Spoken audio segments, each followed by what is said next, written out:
Hello friends, engineering bullet में आप सभी का एक बार फिर स्वागत है। आज हम आपके सामने एनालॉग इलेक्ट्रॉनिक्स के क्वेश्चंस जो कि प्रीवियस ईयरली पूछे गए हैं एसएससी जेईई इलेक्ट्रिकल के पेपर्स में 2007 से 15 के बीच, वो लेकर आए हैं। ये इसका पार्ट 2 है। पार्ट 1 में हमने थ्योरेटिकल क्वेश्चन कवर करे थे, जिसका लिंक आपको डिस्क्रिप्शन सेक्शन में नीचे मिल जाएगा। इस पोर्शन में यानी इस पार्ट 2 में हम मैक्सिमम क्वेश्चन जो कवर करेंगे वो न्यूमेरिकल पोर्शन है रिमेनिंग, और जो थोड़े क्वेश्चन थ्योरेटिकल बच गए थे उनको हम कवर करेंगे। एक अनाउंसमेंट थी एसएससी जेईई के स्टूडेंट्स के लिए, उनके एग्ज़ाम की डेट्स आ चुकी हैं। Exam will be conducted in between 1 and 4 सितंबर 2020। तो आप लोग अपनी तैयारी शुरू कर लीजिए। All the very best. चलिए शुरू करते हैं। पहला क्वेश्चन पूछा गया है आपसे, एक स्विचिंग ट्रांजिस्टर हमें दे रखा है नीचे। कलेक्टर साइड पे जो आरएमएस करंट है वो है 8 मिली एम्पियर। कह रहा है कि अगर फ्रिक्वेंसी रेक्टेंगुलर पल्स ट्रेन की इनपुट पे 50 हर्ट्ज़ है, यानी इस रेक्टेंगुलर पल्स ट्रेन की जो फ्रिक्वेंसी है वो 50 हर्ट्ज़ है, तो कितने टाइम के लिए आपका ट्रांजिस्टर ऑन होगा। तो जो 2013 का क्वेश्चन है, अच्छा क्वेश्चन है ये। Correct answer is 12.8 millisecond. देखिए, क्वेश्चन में पूछा गया है स्विचिंग ट्रांजिस्टर। मैंने लास्ट लेक्चर में आपको बताया था, स्विचिंग ट्रांजिस्टर बेसिकली वो ट्रांजिस्टर होते हैं जो ट्रांजिस्टर आपके स्विच की तरह वर्क करते हैं। और स्विचिंग की कंडीशन क्या होती है कि जब कट ऑफ मोड में काम करता है ट्रांजिस्टर, तो it will be in of state, the switch will be in of state. और जब ट्रांजिस्टर आपका सैचुरेशन पे काम करता है तो आपका जो स्विच है आपका ऑन स्टेट पे काम करेगा। तो जब हमारे इनपुट आ रही है यहाँ पे साइकिल पे, और यहाँ पे हमारा स्विच बेस साइड पे ऑन हो जाएगा, हमारा बेस पे जो वोल्टेज गई, ट्रांजिस्टर हमारा ऑन हो जाएगा, हमें आउटपुट मिलेगा। और जब हमारा ट्रांजिस्टर हमारा इनपुट साइड पे कोई वोल्टेज नहीं है तो ट्रांजिस्टर हमारा कट ऑफ मोड पे आ जाएगा, कोई आउटपुट नहीं मिलेगा। अब इसकी जो साइकिल बनेगी आपकी आउटपुट पे कलेक्टर साइड पे, वो चूँकि यहाँ पे रेसिस्टेंस है आपका, तो वो फॉलो करेगी इनपुट साइकिल को कोई, तो साइकिल लगभग सेम ही रहेगी। तो ऑन स्टेट के लिए टी ऑन, और जो टोटल कंप्लीट साइकिल है वो टी पीरियड के लिए, ठीक है। तो इनपुट फ्रिक्वेंसी 50 हर्ट्ज़ के लिए जो हमारा टाइम पीरियड हमें मिल रहा है वो कितना मिल रहा है, कितने टाइम पीरियड के लिए ऑन है, 20 मिली सेकेंड। टी होता है ना 1/f, तो वहाँ से हम निकाल लेंगे, कैलकुलेट कर लेंगे। अच्छा, अब सेकेंड थिंग क्या हमें कैलकुलेट करनी है यहाँ पे, हमें यहाँ पे कैलकुलेट करना है आपको डीसी बायसिंग करंट, यानी बायस करंट जो है आपका, क्योंकि डीसी बायसिंग होगी ना यहाँ पे, तो उसका बायसिंग का क्या कंडीशन होता है आपका। कंडीशन ये होता है आपका जो इनपुट साइड पे वोल्टेज लगी है जितनी, अगर वो एसी है तो उनको आप शॉर्ट सर्किट कर देंगे, और अगर कैपेसिटर लगे हैं तो उन्हें ओपन सर्किट कर देंगे। तो यहाँ कैपेसिटर तो है नहीं, तो ये आपकी शॉर्ट सर्किट हो जाएगी आपकी, ठीक है, ये आपकी शॉर्ट सर्किट हो गई। तो हम कलेक्टर साइड पे डीसी करंट निकालेंगे तो क्या होगा, 10 माइनस में 5 डिवाइडेड बाई 500, तो आपकी क्या वैल्यू आ गई, 10 मिली एम्पियर डीसी। अब क्या है, आपको क्वेश्चन में गिवन दे रखा है कलेक्टर साइड पे आरएमएस करंट वो है 8 मिली एम्पियर। ये जो आपके पास ग्राफ दे रखा है आपके पास करंट का, कलेक्टर करंट का जो आउटपुट आ रहा है हमारे पास, यहाँ से आपको आरएमएस वैल्यू कैलकुलेट कर लेनी है। जिन्होंने सिग्नल सिस्टम पढ़ रखा है टॉपिक, या फिर पावर इलेक्ट्रॉनिक्स पढ़ रखा है, उनके लिए क्वेश्चन बहुत ही आसान है, वो यहाँ से डायरेक्ट कैलकुलेट कर लेंगे। ये नेटवर्क में भी कहीं कॉन्सेप्ट आता है थोड़ी जगह पे, तो चलिए देख लेते हैं। जिनको नहीं पता उनको हम बता देते हैं। क्या कीजिए, यहाँ पे अंडर रूट लगा दीजिए, और जो भी यहाँ पे मैग्नीट्यूड है उसका स्क्वायर कर दीजिए, ठीक है। यानी यहाँ पे कितना आईसी की वैल्यू कितनी हमारी डीसी, वो है हमारी 10, ठीक है, उसको स्क्वायर कर दिया आपने। इनटू में कितने टाइम पीरियड के लिए आपकी साइकिल ऑन है ये देख लीजिए, अपॉन में टोटल साइकिल जितना टाइम पीरियड है आपका वो है डिवाइड बाई टी, यानी अंडर रूट में 10 स्क्वायर इंटू में T on divide by T is equal to जो आपका कलेक्टर आरएमएस करंट कितना है 8 मिली एम्पियर। बस 100 इंटू में T on by T is equal to 64। Time period यहाँ पे आपका कितना दे रखा है, 20 मिली सेकेंड। मल्टीप्लाई कर दीजिए यहाँ पे 64 इंटू 20 मिली सेकेंड, आंसर आ गया आपका 12.8 मिली सेकेंड, ठीक है। चलिए नेक्स्ट क्वेश्चन में चलते हैं। N amplifier has a gain of 10,000 expressed in decibel gain is, 2015 का क्वेश्चन है। उसने पूछा है कि आपका गेन दे रखा है 10,000, तो उसको हम डेसिबल गेन में जब रिप्रेजेंट करेंगे तो वैल्यू क्या होगी। आप उसने यहाँ पे सिर्फ आपको गेन बोला है, यहाँ पे और कुछ नहीं वर्ड यूज़ करा। जब आपको कोई वर्ड यूज़ नहीं कर रहा है यहाँ पे, तो इसको आप एज्यूम कर सकते हैं as a power gain. Question यही आता है कि इसको हम वोल्टेज गेन कंसीडर करें, करंट गेन कंसीडर करें या पावर गेन करें, क्योंकि आप अगर वोल्टेज या करंट गेन करते हैं तो उसके ऑप्शन भी अवेलेबल थे वहाँ पे, जो कि आपका आंसर हो जाएगा गलत। ठीक है, अगर कुछ नहीं दे रखा तो you have to consider it as a power gain. तो चलिए देखते हैं, क्वेश्चन को सॉल्व करते हैं। 40 dB का करेक्ट आंसर है, जो आपका वोल्टेज और करंट गेन से थे उसके आंसर थे 80 dB। देखिए, डेसिबल गेन जो होता है, it is defined in terms of common base algorithm, base 10 algorithm of A power ratio. That means if the conventional gain of N amplifier, अगर हमारे पास कन्वेंशनल गेन एम्पलीफायर का इतना दे रखा है, then this gain is expressed in decibel scale as, इसको dB scale में कैसे रिप्रेजेंट करेंगे, 10 log to the base 10 P output by P input. ये फॉर्मूला आपको याद होना चाहिए। और यही अगर आपका वोल्टेज गेन पूछ लेंगे तो यहाँ पे सिर्फ एक चेंज आ जाएगा, वो 10 की जगह आ जाएगा 20। सिमिलरली फॉर करंट गेन, ये वोल्टेज गेन के लिए भी है और करंट गेन के लिए भी आपका, ठीक है। तो P output by P input कितना है आपका 10,000, तो डीबी गेन जो आपका आएगा 10 log टू द बेस 10, 10,000 यानी 10⁴ 4 आगे आ गया, log 10 to the base 10 cancel out हो गए, तो क्या है 10 × 4 = 40 dB is the correct answer. इसमें एक पॉइंट और आता है, वो ये है कि जो ह्यूमन हियरिंग स्किल्स होती है हमारी, वो लोगारिथमिक नेचर की होती हैं। उनका जो नेचर होता है वो लोगारिथमिक होता है।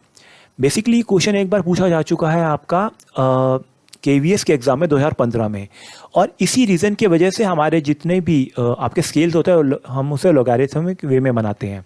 डेसिबल गेन का भी इसी तरीके से बनाते हैं, चाहे वो रिक्टर स्केल की बात करें। अगर रिक्टर स्केल की हम बात करते हैं, फॉर एग्जांपल अगर हमारा 5 रिक्टर का आपका अर्थक्वेक आया है और एक 6 रिक्टर का आया है, तो जो सीवियरिटी होगी 6 वाले की, वो 10 टाइम्स ज़्यादा उसकी इंटेंसिटी होगी एम्पलीट्यूड की विद रिस्पेक्ट टू 5। ठीक है, चलिए नेक्स्ट क्वेश्चन में चलते हैं। Silicon has a preference in IC technology because, silicon को क्यों हम प्रेफर करते हैं आईसी टेक्नोलॉजी में? क्वेश्चन पूछा गया है SSC JEE 2015 में। Because of the availability of natural oxide of silicon oxide, क्योंकि हमारी जो नेचुरल अवेलेबिलिटी होती है सिलिकॉन ऑक्साइड की, उसकी वजह से। चलिए देखते हैं क्वेश्चन को सॉल्यूशन। सिलिकॉन जो होता है उसमें बेसिकली हमारे नेचुरली फॉर्म हो जाता है क्या, उसका जो ऑक्साइड होता है सिलिकॉन ऑक्साइड। और ये जो सिलिकॉन ऑक्साइड होता है, it is the best insulator, ये बेस्ट इंसुलेटर है and it is self formed. इसकी वजह से क्या होता है, जो हमारा फैब्रिकेशन होता है वो काफ़ी आसान हो जाता है। जो हमारी चिप फैब्रिकेशन होता है वो काफ़ी ज़्यादा, आईसी फैब्रिकेशन जो होता है हमारा, वो काफ़ी आसान हो जाता है। सिलिकॉन जो फॉर्म करता है वो सरफेस पे हमारा फॉर्म करता है और बहुत पतली लेयर बनाता है सिलिकॉन डाइऑक्साइड की, जो कि एक बहुत अच्छा इंसुलेटर है। और इसको हम प्रोसेस जो करते हैं, यानी हम इसकी वेफर्स करते हैं या फिर हम उसमें एचिंग करते हैं, वो जितने भी हम प्रोसेस लगाते हैं इस पर, वो काफ़ी इसमें आसान होते हैं, हमारा आसानी से हो जाते हैं। मान लीजिए ये सिलिकॉन आपका ये दे रखा है, तो ये सिलिकॉन ऑक्साइड की जो लेयर है करीबन इस तरीके से होती है आपकी, ठीक है। वो ये सेल्फ फॉर्म्ड होती है।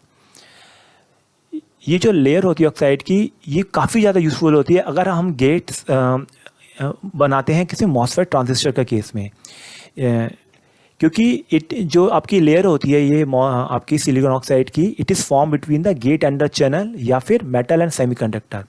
बेसिकली मॉसफेट की जो फुल फॉर्म होती है वो क्या होती है, metal oxide semiconductor field effect transistor, यानी मेटल और सेमीकंडक्टर के बीच में ऑक्साइड की लेयर होती है। तो वो यही बात बोल रहा है यहाँ पे, ठीक है। इसलिए काफ़ी हेल्पफुल होता है, मॉसफेट बनाने के काम आता है ये। इस लेयर का एक और यूज़फुलनेस होती है, वो ये होती है कि अगर हम जंक्शन बनाना चाहते हैं ट्रांजिस्टर के केस में, इसमें काफ़ी हेल्प करती है, क्योंकि ये जो आपकी लेयर होती है ये प्रिवेंट करती है डिफ्यूजन को, जो कि डोपेंट्स की वजह से रीजन में होता है। जो डिफ्यूजन होता है आपका डोपेंट्स की वजह से रीजन में, उसको ये प्रोटेक्ट कर देती है, ठीक है। और एक सबसे बड़ा इंपॉर्टेंट रीज़न एक और पूछा जा सकता है, हो सकता है वो ये ऑप्शन ही ना दे, वो ऑप्शन ये है आपका कि सिलिकॉन में जो लीकेज करंट होता है वो लोअर होता है, और वो कितना होता है in terms of nano ampere.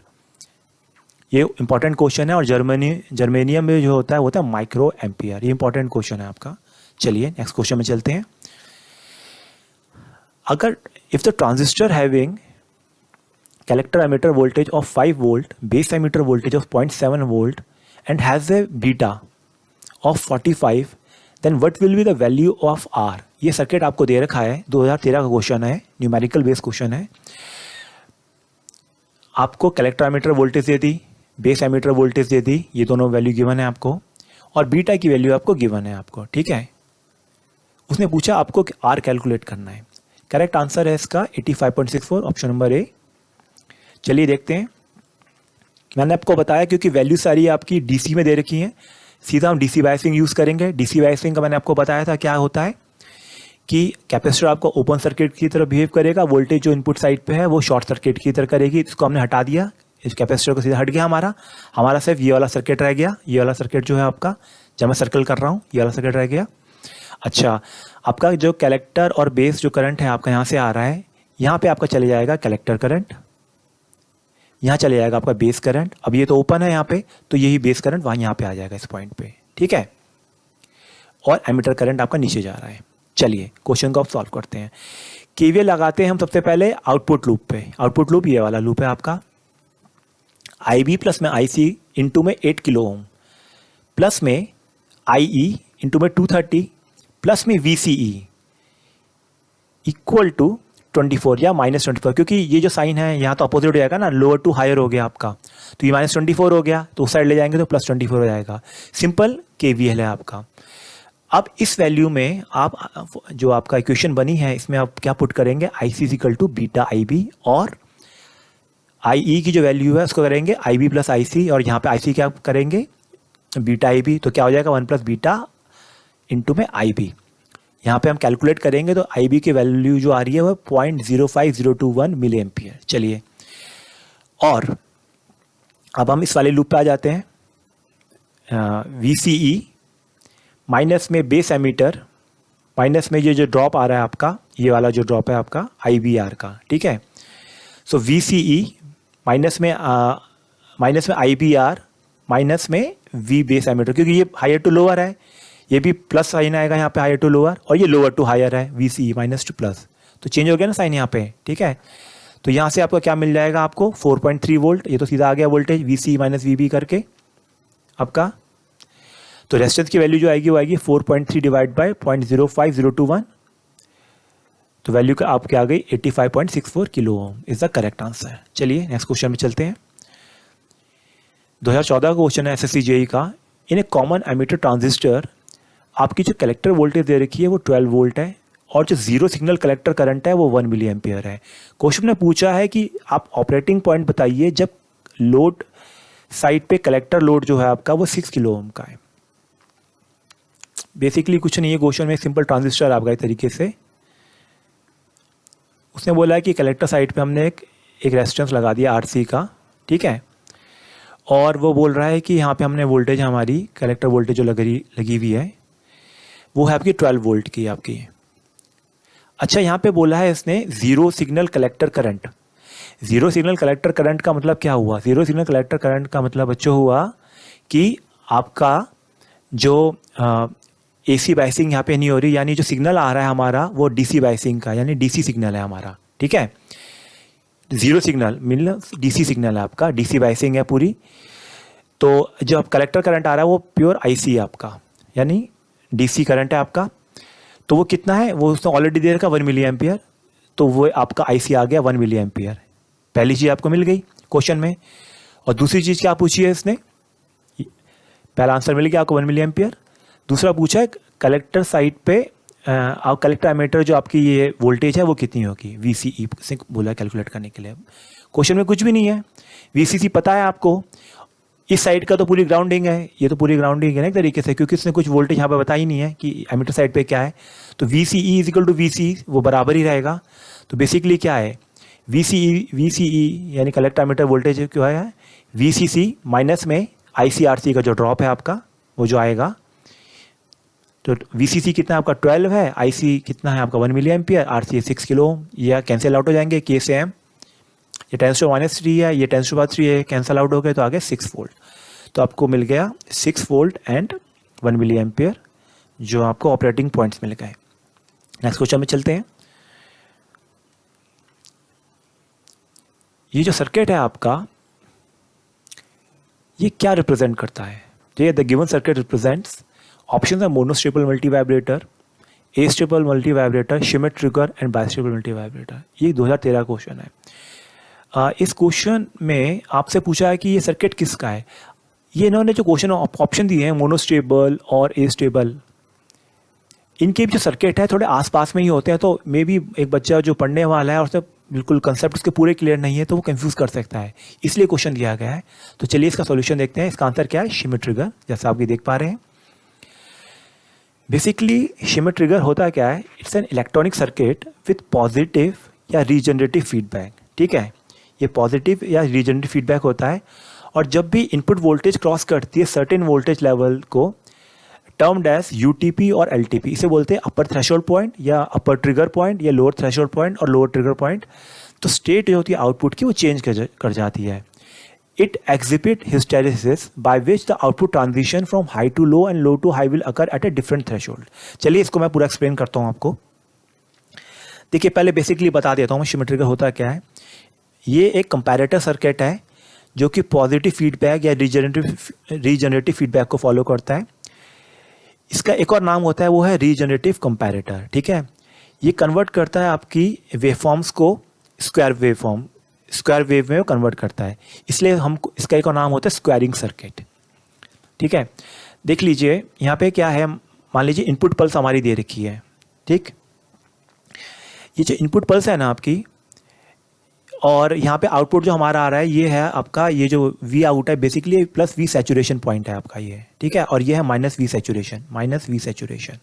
ठीक, अब क्या है कि अगर वोल्टेज आपकी इनिशियली हमारी जो वोल्टेज आउटपुट पे वो मान लेते हैं हम प्लस वी सैचुरेशन है। ठीक है, अगर हमारी वोल्टेज जो है ये प्लस वी सैचुरेशन से ज़्यादा हो जाएगी, हमारी जो वोल्टेज है इनपुट साइड पे वो यूटीपी से ज़्यादा होगी, अपर ट्रिगर पॉइंट से ज़्यादा हो जाएगी। अपर ट्रिगर पॉइंट बेसिकली क्या होता है, ये वोल्टेज होती है प्लस में, ये आपकी वोल्टेज होती है, मान लीजिए कोई V1 वोल्टेज है इक्वल टू प्लस में वी सैचुरेशन इनटू में बीटा। ये बीटा जो होता है आपका रीजनरेटिव, ये आपका होता है आपका फीडबैक फैक्टर बोलते हैं इसको, और इसकी जो वैल्यू होती है वो होती है R2 अपॉन में R1 प्लस R2, ये ना R2 upon R1 plus R2। ठीक है, ये होती है। और ये लो ट्रिगर पॉइंट है आपका LTP जो है आपका, वो है आपका क्या, माइनस वी सैचुरेशन इनटू में बीटा। ठीक है, अगर आपकी वैल्यू जो है इनपुट साइड पे वो यूटीपी से जैसी ज़्यादा होगी तो आपका जो आउटपुट है आपका वो एकदम से ट्रांजिशन ले लेगा फ्रॉम हाई टू लो, यानी वो माइनस वी सैचुरेशन में पहुंच जाएगा, और वो तब तक रहेगा जब तक वो लोअर ट्रिगर पॉइंट पे नहीं पहुंचता। जब हमारी वैल्यू उससे भी लो आ जाएगी इनपुट साइड पे तब ये हाई हो जाएगा। तो देख रहे हैं जैसे हमारे इनपुट के अकॉर्डिंगली जो साइकिल है हमारी स्क्वायर वेव में कन्वर्ट हो गई आपकी। ठीक है, तो जो शिमिट ट्रिगर हमारा बेसिकली होता है ये मेमोरी प्रोसेस करता है, और ये एक बाइस्टेबल मल्टी वाइब्रेटर की तरह भी एक्ट कर सकता है, क्योंकि इसमें आउटपुट जो होते हैं या ये स्टेबल होते हैं इंडेफिनेट पीरियड के लिए। आउटपुट जो चेंज करते हैं एक स्टेट से दूसरे स्टेट पे जब इनपुट सिग्नल हमारा चेंज या ट्रिगर करता है अप्रोप्रिएटली, मैं बता चुका हूँ आपको। इसका एक और नाम होता है एम्पलीट्यूड कंपैरेटर। ये क्वेश्चन पूछा जा चुका है केंद्रीय विद्यालय में 2016 के पेपर में। अच्छा, डायग्राम से अगर हम देख पा रहे हैं तो पॉजिटिव फीडबैक एम्प्लॉय करता है, बता दिया आपको, और जो फीडबैक फैक्टर है ये मैं बता चुका हूँ। ठीक है, शिमिट ट्रिगर बेसिकली कन्वर्ट करता है input signal of any arbitrary wave form into square wave. कोई भी आर्बिट्री वेव फॉर्म जो होती है उसको स्क्वायर वेव में कन्वर्ट करता है। यही डिफरेंस होता है आपका शिमिट ट्रिगर में और आपका जो कंपैरेटर बेसिकली जो होता है जीरो क्रॉसिंग डिटेक्टर जो होता है ZCD, उसमें जीरो क्रॉसिंग डिटेक्टर जो होता है वो कन्वर्ट करता है आपका जीरो क्रॉसिंग डिटेक्टर आपका कन्वर्ट करता है आपका जो वो हमेशा स्क्वायर वेव प्रोड्यूस करता है, और इसमें आपके इनपुट हमेशा साइनसॉइडल होनी चाहिए। लेकिन इस केस में आपकी शिमिट ट्रिगर में ज़रूरी नहीं कि आपका इनपुट हमेशा साइनसॉइडल ही हो, ये डिफरेंस होता है आपका। चलिए आप इन दोनों के भी डायग्राम देख लेते हैं। ये जो डायग्राम है ये है आपका दो डायग्राम है आपके। ये वाला जो डायग्राम है वो आपका एस्टेबल मल्टी वाइब्रेटर का। ठीक है, यहाँ पे देखिए आप थोड़ी समानता है आपकी, बस थोड़ा एक है कैपेसिटर यहाँ पे कनेक्ट हो गया आपका सर्किट में, और हमारा फीडबैक यहाँ से मिल गया एक रेजिस्टेंस से और RF से। और ये जो मोनोस्टेबल मल्टी वाइब्रेटर है आपका, इसमें क्या डायोड भी लग गया इसके अक्रॉस में, और जो पल्स होती है इनपुट इस साइड से। अगर इसके बारे में कुछ पॉइंट्स आप जानना चाहते हैं तो मैं आपको बता देता हूँ ऐसे। सबसे पहले हम बात करते हैं एस्टेबल मल्टी वाइब्रेटर की, ठीक है, एस्टेबल मल्टी वाइब्रेटर की। इसको हम फ्री रनिंग ऑसिलेटर भी बोलते हैं। इसको भी, ये भी स्क्वायर वेव जनरेटर की तरह ही काम करता है। इसमें कोई हमें एक्सटर्नल ट्रिगरिंग पॉइंट नहीं देना पड़ता, ट्रिगरिंग नहीं है, आप देख पा रहे हैं, ठीक है। इसमें एक्चुअल में इनबिल्ट इंटरनल ट्रिगरिंग होती है, ठीक है। और इसकी एप्लीकेशन जो है वो है स्क्वायर वेव जनरेटर के तौर पे, वोल्टेज कंट्रोल ऑसिलेटर के तौर पे, एफएस के जनरेटर जो होते हैं फेज शिफ्ट कीइंग के तौर पे। अच्छा, ये जो रेक्टेंगुलर वेव प्रोड्यूस करता है उसमें ड्यूटी साइकिल वेरिएबल होती है। ये इंपॉर्टेंट पॉइंट है सारे इसके। अच्छा, मोनोस्टेबल का मैं थ्योरी थोड़ी सी बता देता हूँ आपको। जो मोनोस्टेबल है उसको हम उसका एक करना होता है पल्स वेव जनरेटर। इसमें हमें एक्सटर्नल ट्रिगरिंग, देख रहे हैं ना ट्रिगरिंग ये वाली, हमें इसमें एक्सटर्नल ट्रिगरिंग चाहिए होती है।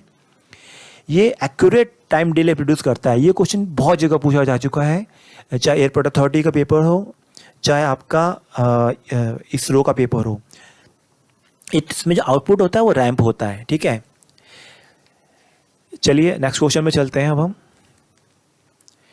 एक फिगर दे रखा हमें, जैसा डायग्राम देख पा रहे हैं, इसमें जो डायोड है आपका वो आइडियल है, ठीक है।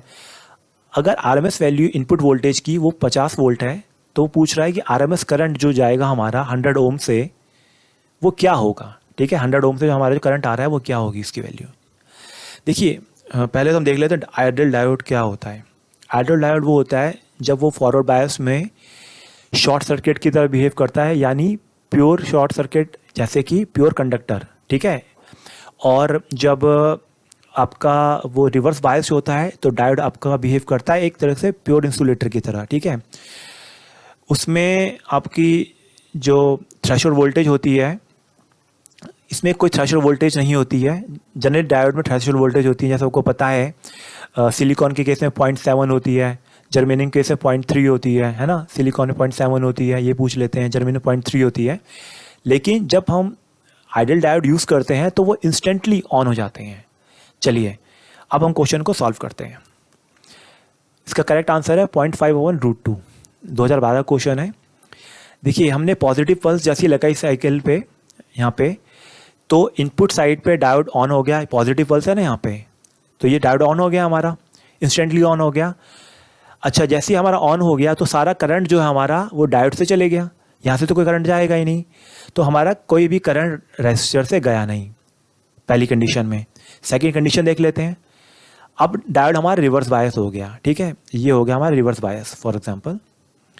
अब नेगेटिव हाफ साइकिल में डायोड जो है आपका वो ऑफ हो गया, क्योंकि नेगेटिव रिवर्स बायस है ना। तो जो करंट जा रहा है वो ये करंट जा रहा है आपका रेजिस्टेंस से, उसकी वैल्यू क्या है, V input by 100। V input जो अप्लाइड वोल्टेज है डिवाइड बाय जो रेजिस्टेंस है, ठीक है। यानी जो करंट जा रहा है हमारा 100 ओम रेजिस्टर से वो नेगेटिव हाफ साइकिल में मूव कर रहा है। इसका मतलब क्या हुआ, जो रेक्टिफिकेशन हो रहा है आपका वो क्या है, हाफ वेव रेक्टिफिकेशन। यही इंपॉर्टेंट पॉइंट था। अब क्वेश्चन सॉल्व हो जाएगा। यानी जो आरएमएस करंट हमारा जा रहा है रेजिस्टेंस से, उसकी वैल्यू क्या होगी, Im/2। क्यों, Im/2 किसकी होती है, मैंने आपको बताया था ये 2 वीडियोस पहले मैं, जिसमें मैं आपको पूरा डिटेल दिया था। हाफ वेव रेक्टिफिकेशन जब होता है तो आरएमएस वैल्यूज जो होती हैं वो Im/2 होती है, और फुल वेव रेक्टिफिकेशन में क्या होती है, Im/√2, ठीक है। तो लेकिन Im की जो वैल्यू है, मैक्सिमम जो वैल्यू है वो कितनी है, Vm/R, है ना। Im कैसे कैलकुलेट होगा, Vm से तो कैलकुलेट होगा, तो Vm/R। Vm क्या है, Vm होता है आपका Vrms इंटू में √2। बस Vrms की वैल्यू कितनी है, 50 हमें गिवन है। जब हमें कुछ नहीं बताया होता हमें, तो उसे हम अज्यूम कर लेते हैं कि जो वोल्टेज हमारी है वो RMS में है, ठीक है। तो 50 इंटू में √2 डिवाइड बाय 100, तो क्या आ गया value, 0.5 divide by √2 is the correct answer, option number A. Next question, under the thermal equilibrium in a pure semiconductor, the ratio of the number of holes to the number of conduction electron is। Thermal equilibrium की condition में अगर हम pure semiconductor की बात करें तो जो ratio है नंबर ऑफ होल्स और नंबर ऑफ इलेक्ट्रॉन्स के वो क्या होंगे। एसएससी 2012 का क्वेश्चन है ये। इसका करेक्ट आंसर है 1, जैसा कि आप अज्यूम कर ही चुके होंगे अब तक। बेसिकली इंट्रिंसिक सेमीकंडक्टर में इक्वल नंबर ऑफ होल्स और इलेक्ट्रॉन्स होते हैं, ये आपको पता ही है, इसलिए हमारा जो रेशियो है 1 आ गया। पर इसका एक डिसएडवांटेज होता है कि इसकी वजह से हमारी कंडक्टिविटी नेग्लिजिबल होती है जब हमारा प्योर हमारा सेमीकंडक्टर होता है। इसलिए हम जो यूज़ करते हैं वो एक्सट्रिंसिक सेमीकंडक्टर यूज़ किए जाते हैं, जहाँ पे हम डोपिंग करते हैं या फिर इम्प्योरिटीज़ या मिलावट मिलाते हैं, ठीक है। एक्सट्रिंसिक सेमीकंडक्टर्स 2 टाइप के होते हैं, एन टाइप होते हैं, उन्हें पेंटावेलेंट बोलते हैं। इसमें आपके डोमिनेंट जो होते हैं वो इलेक्ट्रॉन्स होते हैं, जो कम होते हैं माइनॉरिटीज़ में होते हैं वो होल्स होते हैं। पी टाइप में जो डोमिनेंट होता है वो क्या होता है आपका, होल्स होता है, और जो कम मात्रा में होते हैं वो इलेक्ट्रॉन्स होते हैं। तो जो रेशियो होगा होल और नंबर ऑफ इलेक्ट्रॉन्स का वो क्या होगा, लेसर देन 1 ही तो होगा, क्योंकि इलेक्ट्रॉन्स ज़्यादा होते हैं एन टाइप में। और पी टाइप में क्या होता है, रेशियो जो होता है वो ग्रेटर देन 1 होगा, क्योंकि आपके होल्स ज़्यादा होते हैं। चलिए नेक्स्ट क्वेश्चन पे हम चलते हैं। ट्रांजिस्टर दे रखा है, it is operating in common emitter mode as shown in the figure, ठीक है। कॉमन एमिटर मोड में काम कर रहा है गिवन बिलो। तो उससे पूछा है कि वोल्टेज VCE क्या होगी, कैरेक्टर एमिटर वोल्टेज हमारी क्या होगी क्वेश्चन में। चलिए क्वेश्चन सॉल्व करते हैं। 2011 का क्वेश्चन है, थोड़ा लेंदी क्वेश्चन है। इसका करेक्ट आंसर है 1.05 वोल्ट। इसमें आपको क्वेश्चन को करने से पहले मैं आपको कुछ पॉइंट्स बता देता हूं जो बहुत ही इंपॉर्टेंट है। अगर आप ये पॉइंट समझ जाएंगे तो आपके लिए क्वेश्चन करना बहुत ज़्यादा टफ नहीं होगा। तो चलिए उस पॉइंट को हम देख लेते हैं। वो पॉइंट ये है आपका कि अगर हम NPN ट्रांजिस्टर की बात करते हैं, ठीक है, किस कंडीशन के लिए ट्रांजिस्टर आपका कट ऑफ पे रहता है, फिर आपका ट्रांजिस्टर एक्टिव पे रहता है, किस स्टेट के लिए आपका ट्रांजिस्टर सैचुरेशन पे रहता है, और रिवर्स एक्टिव मोड पे रहता है, ठीक है। ये क्वेश्चन है NPN। तो देखिए अगर हम बात करते हैं कट ऑफ की,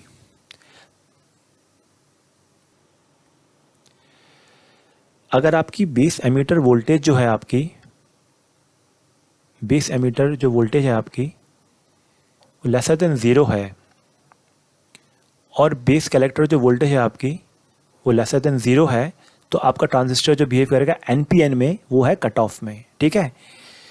और आपकी एक्टिव मोड कब काम करेगा, जब बेस एमीटर जो आपकी वोल्टेज है वो ग्रेटर देन 0 है, और जो बेस कलेक्टर है आपका वो लेसर देन 0 है।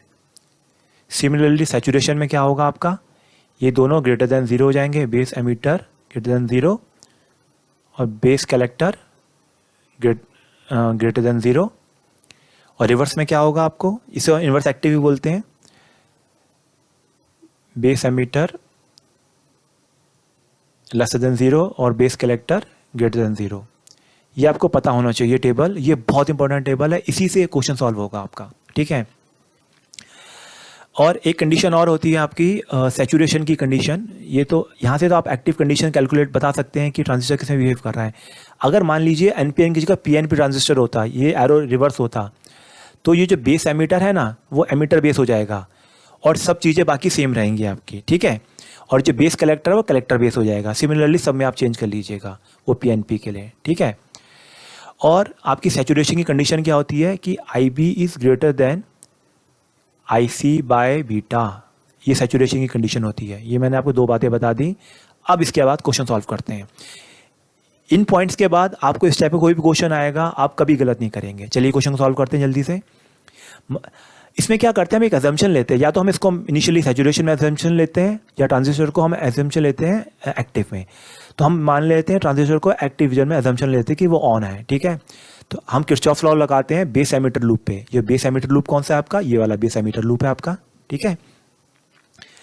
तो क्या आएगा, 10 माइनस में जो IB करंट है, यहाँ IB करंट ही तो आ रहा है यहाँ पे, ठीक है।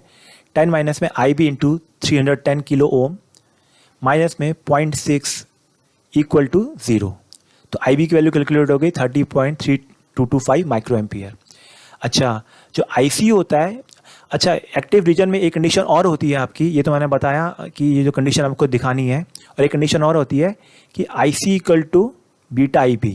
आप ये कंडीशन यूज़ कर सकते हैं, लेकिन किस कंडीशन में, सिर्फ एक्टिव में। ये कंडीशन सैचुरेशन में मत यूज़ कीजिएगा कभी भी, सैचुरेशन में ये कंडीशन नहीं लगती। सैचुरेशन कंडीशन सिर्फ ये वाली है आपकी, ठीक है। तो इसको क्वेश्चन को आगे चलते हैं। तो हमने आईसी कैलकुलेट कर ली वैल्यू, वो कितनी आ गई 3.79 मिली एम्पियर, आपका 125 है यहाँ पे। तो हमारे पास जो कलेक्टर वोल्टेज है, क्योंकि जो एमीटर साइड पे वो 0 है, हमारी एमीटर अर्थिंग हो रही है ना हमारे यहाँ पे, तो कोई वोल्टेज है ही नहीं हमारी। तो VC इक्वल टू 20 माइनस में, अब ये वाला कर्व ले लीजिए, VCE या VC बराबर है VCE इक्वल टू 20 माइनस में 5 किलो ओम इंटू में जो वैल्यू है आपकी IC की कितनी 3.79, तो वो आ गई 1.048 वोल्ट। दैट इज़ अच्छा, इसमें अब हमें चेक करना है कि एक्टिव रीजन, यानी हमने जो वैल्यूज आई हमारे सही है गलत है। पहले हम चेक कर लेते हैं बेस एमीटर यहाँ पे, ठीक है। बेस एमीटर की वैल्यू क्या है, बेस माइनस में एमीटर। बेस की वैल्यू वोल्टेज आपको पता है 0.6 है, एमीटर की 0 है, मैंने बताया अर्थिंग पे, तो 0.6 वोल्ट हो गई। अच्छा, और आपकी जो वैल्यू आएगी दूसरी कौन सी हमें चेक करनी है, हमें चेक करनी है बेस कलेक्टर। बेस कलेक्टर हमारी बेस की कितनी वोल्टेज 0.6 है, और कलेक्टर वोल्टेज कितनी है हमारी 0.6 है, और कलेक्टर वोल्टेज कितनी है आपकी, वो है आपकी 1.048। तो आंसर जो आएगा नेगेटिव में आएगा। तो एक्टिव सेटिस्फाई होगी condition, B base emitter greater than 0 और बेस कलेक्टर लेसर देन 0, आपकी सेटिस्फाई होगी सीधा। दस और अजम्पशन इज करेक्ट। तो आपका ट्रांजिस्टर एक्टिव रीजन वर्क कर रहा था। वो डायरेक्ट ये भी पूछ लेता है कि आपका ट्रांजिस्टर कौन से रीजन में वर्क कर रहा है। अच्छा फ्रॉम कॉमन एमीटर लूप आप चेक कर लीजिए, कॉमन एमीटर लूप पे लगा लीजिए 20 माइनस में 5 किलो ओम इंटू में 3.79 मिली एम्पियर माइनस में VCE इक्वल टू 0। तो VCE की वैल्यू आपकी वो आ गई, या तो ये यूज़ कीजिए या फिर आप पहले कैलकुलेट कर चुके हैं, वही आपका आंसर आ चुका है, ठीक है। चलिए नेक्स्ट क्वेश्चन में चलते हैं। Potential barrier existing across PN junction, जो पोटेंशियल बैरियर एग्जिस्ट करता है PN जंक्शन पे, वो क्या करता है, बेसिकली वो प्रिवेंट करता है total recombination of holes and electron. Option से कि वो होल्स को प्रिवेंट कर रहा है रिकॉम्बिनेशन से, या इलेक्ट्रॉन्स को, तो आपका है प्रिवेंट टोटल रिकॉम्बिनेशन। देखिए बैरियर पोटेंशियल होता क्या है, it's a PN junction refer to the potential, basically it's refer to the potential जो हमें चाहिए होता है to overcome the barrier at the PN junction. इतना हमें पोटेंशियल देना पड़ेगा ताकि जो बैरियर हमारा जो बन रखा है हमारा PN जंक्शन को हम जोड़ते हैं उसको ओवरकम करने के लिए आता है ना, यहाँ पे P और N साइड पे, यहाँ पे आपके नेगेटिव आयंस बन जाते हैं, पॉजिटिव बन जाते हैं। तो इसके वोल्टेज को ओवरकम करने के लिए जो पोटेंशियल चाहिए उसे बैरियर पोटेंशियल बोलते हैं। जब P और N मटेरियल को हम ब्रॉड करते हैं, कॉन्टैक्ट में लगाते हैं जंक्शन में, तो कुछ इलेक्ट्रॉन्स N साइड पे, क्योंकि N पे हैवी है हमारे इलेक्ट्रॉन्स, वो ज़्यादा मात्रा में वो आपके जंक्शन से क्रॉस करके P मटेरियल पे चले जाते हैं। सिमिलरली आपके P मटेरियल से जो होल्स हैं वो N साइड पे चले जाते हैं, ठीक है, और वो वहाँ पे इलेक्ट्रॉन के साथ कंबाइन कर जाते हैं। तो जो रीजन होता है आपका कॉन्टैक्ट एरिया में, वहाँ पे क्या होता है आपका कुछ होल, क्योंकि उस साइड पे आपके होल्स कंप्लीट कम हो गए, इस साइड पे इलेक्ट्रॉन्स कम हो गए, तो आपका जो कॉन्टैक्ट एरिया होता है वहाँ पे डिप्लीशन होना शुरू हो जाता है। तो इसी रीजन को हम बोलते हैं डिप्लीशन रीजन, ठीक है। तो जो मेजॉरिटी कैरियर होते हैं वहाँ पे, मेजॉरिटी चार्ज कैरियर जो होते हैं वो एब्सेंट होते हैं इस रीजन में। ये क्वेश्चन आपका KVS में पूछा जा चुका है, केंद्रीय विद्यालय के एग्जाम में, जो वर्क एक्सपीरियंस का होता है इलेक्ट्रॉनिक्स का। ये this region almost is become like an insulator, एक तरह से वो इंसुलेटर की तरह काम करता है यहाँ पे, ठीक है। यहाँ पे जब डिवाइड ऑफ कैरियर्स है तो इंसुलेटर की तरह काम करेगा। That is after certain level, जब जंक्शन रीच कर जाता है एक एक्सटेंट पे, तो वो आपको अलाउ नहीं करता होल्स या इलेक्ट्रॉन्स को दूसरी साइड पे जाने का, यानी आपका फर्दर रिकॉम्बिनेशन प्रोसेस आपका रुक जाता है। तो इसलिए हमारा कोई कंडक्शन नहीं होता आपका डिप्लीशन लेयर फॉर्म करने के बाद। करंट को फ्लो करने के लिए हमें एक स्पेसिफिक वोल्टेज से ज़्यादा वोल्टेज देनी पड़ती है, इसको हम बोलते हैं बैरियर पोटेंशियल। जो सिलिकॉन के लिए जो होता है वो 0.7 होती है, जर्मेनियम के 0.3 होती है। और जब भी आपकी एक्सटर्नल वोल्टेज हमारी इस बैरियर पोटेंशियल ज़्यादा होगी तो PN जंक्शन हमारा कंडक्ट करना शुरू कर देता है। अगले क्वेश्चन में चलते हैं। 2012 में पूछा गया SSC JEE में, a pure sinusoidal current is being rectified for the given maximum value of sinusoidal current. If RMS value of half wave rectified current is 50 ampere, then the RMS value of full wave rectification will be। चलिए इसका solution देखते हैं हम। अब question में क्या पूछा है कि हमें एक प्योर साइनोसॉइडल करंट दे रखी है जो रेक्टिफाइड है आपकी, सो रेक्टिफाई किया गया है। अगर मैक्सिमम वैल्यू साइनोसॉइडल करंट की RMS वैल्यू पे RMS वैल्यू जो मिल रही है हमें हाफ वेव के लिए वो इतनी है, तो RMS वैल्यू जो है फुल वेव रेक्टिफिकेशन में क्या होगी। तो क्वेश्चन में बेसिकली आपको IM कैलकुलेट करना है पहले, और उसके बाद हम आगे सॉल्व करते हैं, ठीक है। हाफ वेव रेक्टिफिकेशन के लिए आपकी वैल्यू कितनी देर की 50 एम्पियर, ठीक है। IRMS कितना होगा IM/2, तो IM की वैल्यू कितनी होगी हमारी 50 इंटू में 2, ठीक है। 50 इंटू में 2 हो गया तो 100 एम्पियर आ गया। तो फुल वेव रेक्टिफिकेशन क्या होगा IM/√2, मैंने बताया था आपको। तो 100/√2 कितना आ गया 70/7 एम्पियर। ये क्वेश्चन आपका JEE वेस्ट बंगाल में पूछा जा चुका है 2019 के पेपर में, इंपॉर्टेंट क्वेश्चन है, ये रिपीट भी हो सकता है। अच्छा, the value of voltage across the diode in figure given below is, 2010 का क्वेश्चन है कि वोल्टेज जो डायोड के अक्रॉस में वो कैसी होगी। आप क्वेश्चन देख के बता ही पा रहे हैं, डायोड हमारा फॉरवर्ड बायस है रिवर्स बायस, रिवर्स बायस है जैसे आप देख पा रहे हैं। तो डायोड क्या होगा, ओपन हो जाएगा, ओपन हो जाएगा तो कोई करंट फ्लो नहीं करेगा, करंट हमारा जीरो हो जाएगा, कोई करंट नहीं फ्लो करेगा। जब कोई करंट फ्लो नहीं करेगा तो जो वोल्टेज यहाँ पे है वही वोल्टेज आपकी यहाँ पे प्रोड्यूस हो जाएगी। तो करेक्ट आंसर क्या है इसका 8 वोल्ट सीधा, ठीक है। यही सॉल्यूशन है इसका। Thank you very much friends, keep watching engineering bullet.